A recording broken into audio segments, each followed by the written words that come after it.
আল্লাহর প্যারা নবীর সাহাবী মাওলা আলী শেরে খোদা আলী মুর্তদা রাদিয়াল্লাহু তাআলা আনহু বয়ান করেন, উনি বর্ণনা করছেন, জগতের বন্ধুরা, আমি আমার প্যারা নবীর সাথে বের হলাম এক সফরের মধ্যে।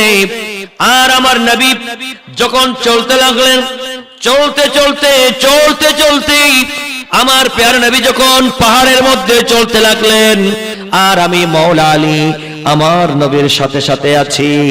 আর আমার প্যারা নবী যখন হাঁটতে লাগলেন, আমি শুনতে পাচ্ছি আমার নবীকে দরুদ এবং সালাম দিচ্ছেন, আমার নবীর উপর দরুদ পড়ছেন, আমার নবীকে সালাম দিচ্ছেন, আসসালাতু ওয়াসসালামু আলাইকা সাইয়্যিদি ইয়া রাসূলুল্লাহ। জোরে বলেন সুবহানাল্লাহ। আমার বাবারা ভাইরা এই হাদিস নোট করেছেন আল্লামা কাজী আয়াস রাহমাতুল্লাহ আলাইহি শিফা শরীফের ভিতরে নোট করছেন। ও জগতের বন্ধুরা, মাওলা আলী বলেন, এই জগতের বন্ধুরা, আমার নবীর উম্মত শোনো, আমি যখন আমার নবীর সাথে বের হলাম কোন সফরের মধ্যে, পাহাড় দিয়ে যাওয়ার সময় আমি দেখতে পেলাম আমার নবীকে সালাম দিচ্ছেন। আমি তো ডানে দেখি একবার, বামে দেখি একবার, আমার নবীকে সালাম দেয় কে? আমার নবীর উপর দরুদ পড়ে কে? কোন মানুষ দেখি না, কোন জন দেখি না, কোন মানব মণ্ডলী দেখতে পাই না, আমার নবীকে কে সালাম দিচ্ছে। কিন্তু আমি যখন একটু পরে একটু নজর দিয়ে দেখলাম, দেখতে পাচ্ছি আল্লাহর প্যারা নবীকে সালাম দিচ্ছে পৃথিবীর কোন মানুষ নয়, পৃথিবীর কোন মানব দানব নয়, আমার নবীকে সালাম দিচ্ছেন আল্লাহর প্যারা হাবিবকে। ওই পাহাড়ের পাথরগুলো জবান খুলে খুলে আমার নবীকে সালাম আরজ করছেন। জোরে বলেন না সুবহানাল্লাহ। শুধু তাই নয়, আমি মাওলা আলী দেখতে পেলাম আমার নবী যেদিকে হেঁটে যাচ্ছেন, আল্লাহর নবীর হেঁটে যাওয়ার রাস্তা দিয়ে ডানে এবং বামে কোন গাছ, কোন বৃক্ষ যদি থাকে, ওই বৃক্ষগুলো নবীর দিকে ঝুঁকে পড়ছে, আর আমার নবীকে সিজদায় পড়ে সিজদাবরত হয়ে আমার নবীকে সম্মান দিচ্ছেন। শুধু তাই নয়, আমার নবীকে জবান খুলে খুলে উচ্চ আওয়াজে সালাম দিচ্ছেন, আর নবীর উপরে দরুদ পড়ছেন, বলে দিচ্ছেন, আসসালাতু ওয়াসসালামু আলাইকা সাইয়্যিদি ইয়া রাসূলুল্লাহ। জোরে বলেন সুবহানাল্লাহ। আরো জোরে বলেন। আমার বাবারা ভাইরা, তাইলে আমরা এই হাদিস থেকে বুঝতে পারলাম মাওলা আলী শের খোদা আলী মুর্তদা রাদিয়াল্লাহু তাআলা আনহু উনি নিজের নবুয়্বত বেলায়েতের জবান দিয়ে বর্ণনা করতেছেন। আমার বাবারা ভাইরা, আল্লাহর প্যারা হাবিব রহমতে দো জাহাকে সালামি আরজ করছেন, আমার নবীকে সালাম দিচ্ছেন পাথর এবং বৃক্ষলতা। কথা বলেন ঠিক কিনা? আমার ভাইরা, তাইলে আমার নবীকে সালাম দেয় বৃক্ষ এবং পাথর, ঠিক না বে ঠিক? আরো জোরে বলতে হবে, নবীকে সালাম দেয় বৃক্ষ এবং পাথর, ঠিক কিনা? তাইলে বোঝা গেল আমার নবীকে বৃক্ষ চিনে, আমার নবীকে পাথরও চিনে।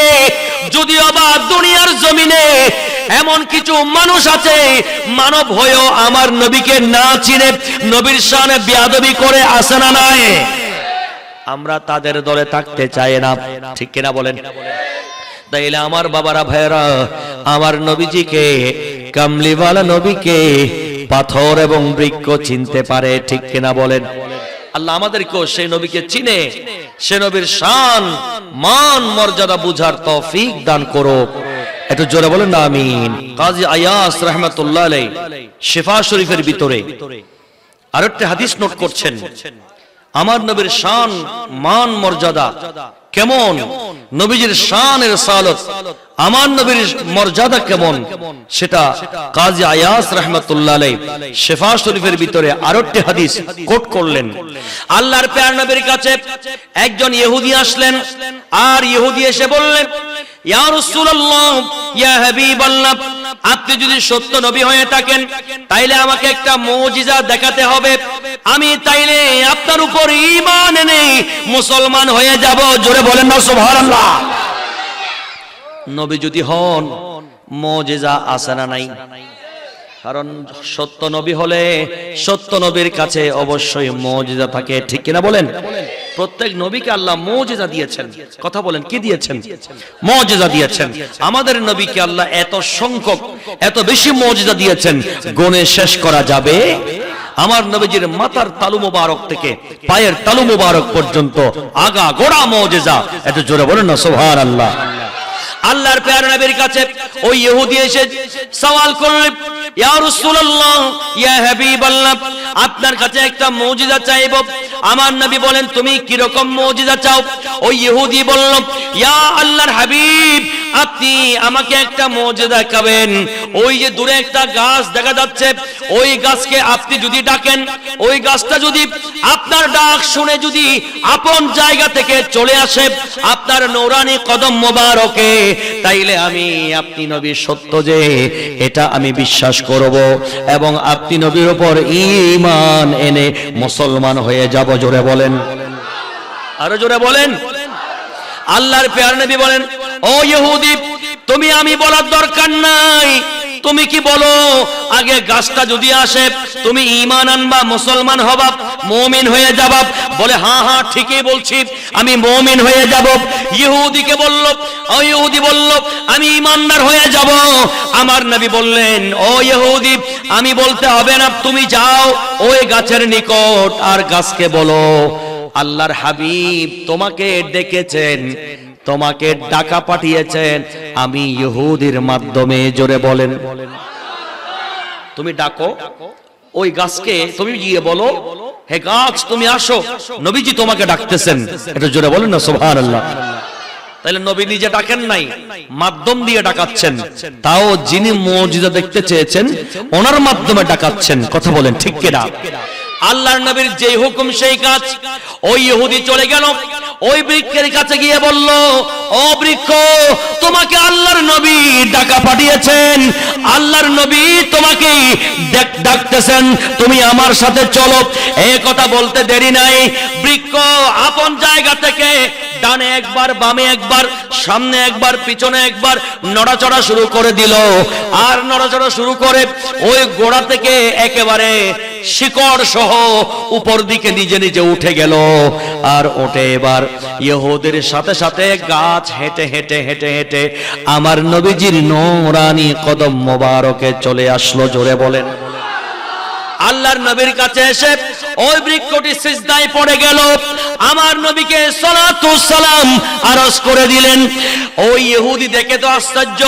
এবার আমার নবী ইশারা করলেন, ও বৃক্ষ রে, তোমার ডিউটি শেষ হয়ে গেছে, তুমি যাও, এবার তোমার জায়গায় বসে যাও। বৃক্ষ আবার মানুষের মতো হেঁটে হেঁটে আবার আপন জায়গায় গিয়ে বসে গেছে। আর একটু জোরে বলেন। ওই ইহুদি আমার নবীজির হুকুম দেখে, আমার নবীজির মুজিজা দেখে সাথে সাথে আমার নবীজির নূরানি কদমে পড়ে দিলেন, লা ইলাহা ইল্লাল্লাহু মুহাম্মাদুর রাসূলুল্লাহ সাল্লাল্লাহু তাআলা আলাইহি ওয়াসাল্লাম। জোরে বলেন সুবহানাল্লাহ। আল্লাহ আমাদেরকেও বুঝার তৌফিক দান করো। আল্লাহর প্যারা নবী খায়বরের যুদ্ধের মধ্যে আমার নবীর কাছে একটি গাদা পড়ল। আমার প্যারা নবী রহমতে দো জাহান কামলি ওয়ালা নবী নূরানি নবীর কাছে ওই গাদাটি আমার নবীর কাছে পড়ল। গাদাটির নাম হচ্ছে ইয়াজিদ ইবনে শিহাব। ওই গাদাটি আমার নবীর কাছে পড়লেও আর আমার নবী গাদাটি থেকে এবার নাম জিজ্ঞেস করেন, গাদাটির আহওয়াল জিজ্ঞেস করেন। আমার নবী যখন একটা একটা প্রশ্ন করতে লাগলেন, এবার গাদা একে একে প্রশ্নের জবাব দিচ্ছে।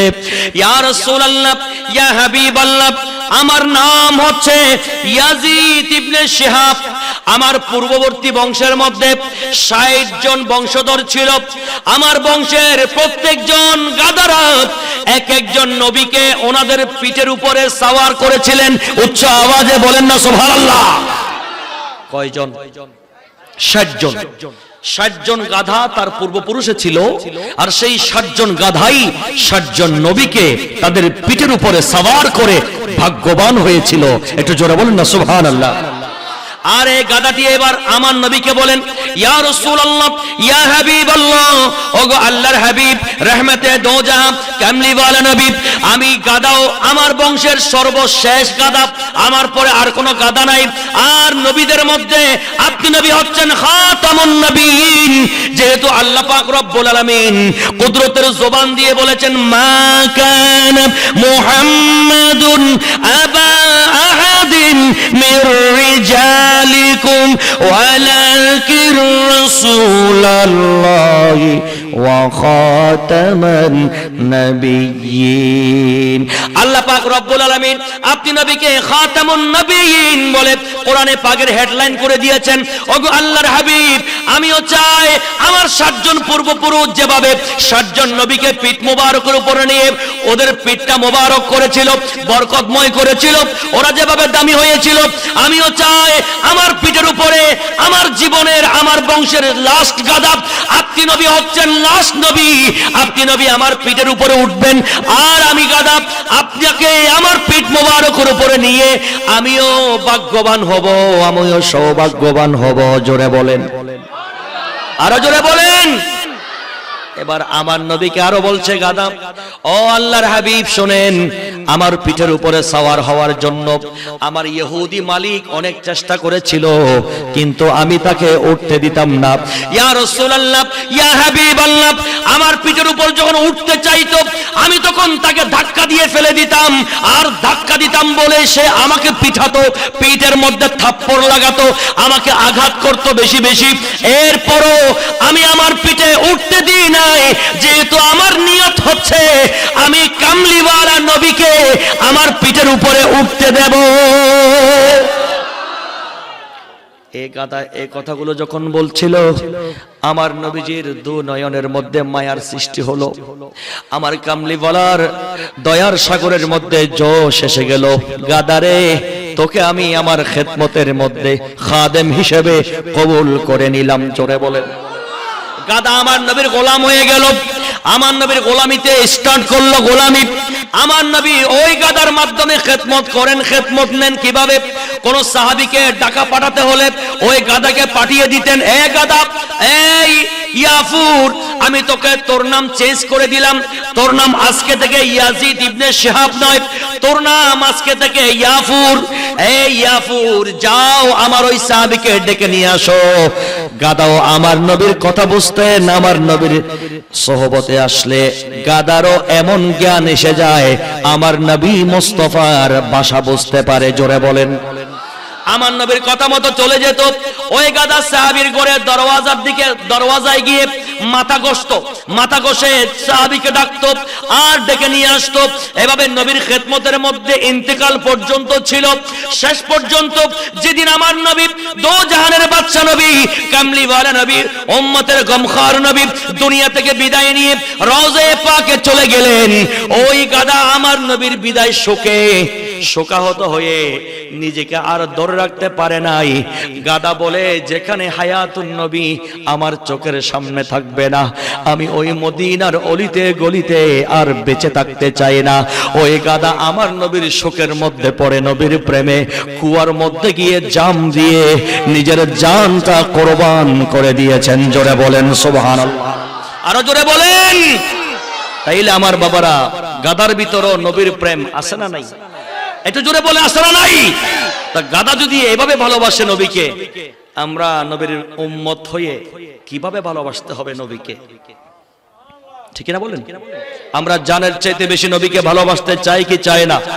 আর একটু জোরে বলেন, নবীকে জানের চাইতে বেশি ভালোবাসতে চাই কি চায় না? আল্লাহ পাক আমাদেরকে নবীকে জানের চাইতে বেশি মহব্বত করার তৌফিক দান করো। একটু জোরে বলেন না আমিন। আর একটু বড় করে বলেন না আমিন। এবার একটি লাস্টে, আগামীকাল জুমার রাত না? জুমার রাত, পরের দিন জুমার দিন, ঠিক কিনা বলেন? আমরা জুমার দিনে যদি আমরা 5টা কাজ করি, কয়টা কাজ? কত বেশি ফজিলত হবে। জুমার দিনে এমন 5টি কাজ আছে, গভীর মনোযোগ, জুমার দিনে এমন 5টি কাজ আছে যে কাজগুলো যদি আমরা মসজিদে আসার সময়, জুমা মসজিদের দিকে আসার সময় করি, আল্লাহ পাক রব্বুল আলামিন প্রতিটা কদমে কদমে 1 বছরের নফল রোজার সওয়াব দান করে দিবেন। আমরা জানার দরকার আছে না নাই? এবং জেনে সেগুলো আমল করে প্রতি কদমে, জুমার দিনে জুমাতে যাওয়ার সময় প্রতি কদমে 1 বছরের নফল রোজার ইবাদত এর সওয়াব আমল নামায় নিতে চাই কি চায় না? দেখেন সেই 5টি কাজ। একটা হচ্ছে 1 নাম্বার, জুমার উদ্দেশ্যে গোসল করা। কি করা? জুমার উদ্দেশ্যে গোসল করব। 2 নম্বরে জুমার নামাজে আমরা আগে আগে যাব। কি কি আগে আগে যাব। 2 3 নম্বরে আমরা জুমার নামাজের চেষ্টা করব সম্ভব হলে হেঁটে হেঁটে যাব। কয়টা গেল? 3টা। 4 নম্বরে আমরা আগে আগে গিয়ে ইমামের কাছাকাছি, খতিব সাহেব হুজুরের একেবারে কাছাকাছি বসার চেষ্টা করব, অর্থাৎ প্রথম কাতারে বসার চেষ্টা করব। কয়টা গেল? 4টা। 5 নম্বর হচ্ছে চুপচাপ বসে কোনো দুনিয়াবি কথা না বলে ওয়াজ তাকরীর শ্রবণ করা, এবং খুতবা যখন দিবেন খতিব সাহেব হুজুর তখন খুতবাটা মনোযোগ দিয়ে শোনা, কোনো কথা না বলে চুপচাপ মন দিয়ে খুতবা শোনা। একটু জোরে বলেন না সুবহানাল্লাহ। এই 5টা কাজ আমরা যদি করতে পারি, আমাদেরকে আল্লাহ পাক সুবহানাহু ওয়া তাআলা প্রতিটা কদমে কদমে 1 বছরের নফল রোজার সওয়াব দান করবেন। এটা জোরে বলি না সুবহানাল্লাহ। আর একটু বড় করে বলি সুবহানাল্লাহ। আল্লাহ পাক আমাদেরকে জুমার দিনে এই আমলটুকুন করে বছর ব্যাপী নফল রোজার সওয়াব অর্জন করার তৌফিক দান করুক। একটু জোরে বলুন আমিন। আমি আর কথা না বাড়িয়ে আমার বাবাজিকে আমি দিয়ে দিচ্ছি। আপনারা আমার তাকরীর তো মোটামুটি প্রায় সময় শোনার সুযোগ হয়।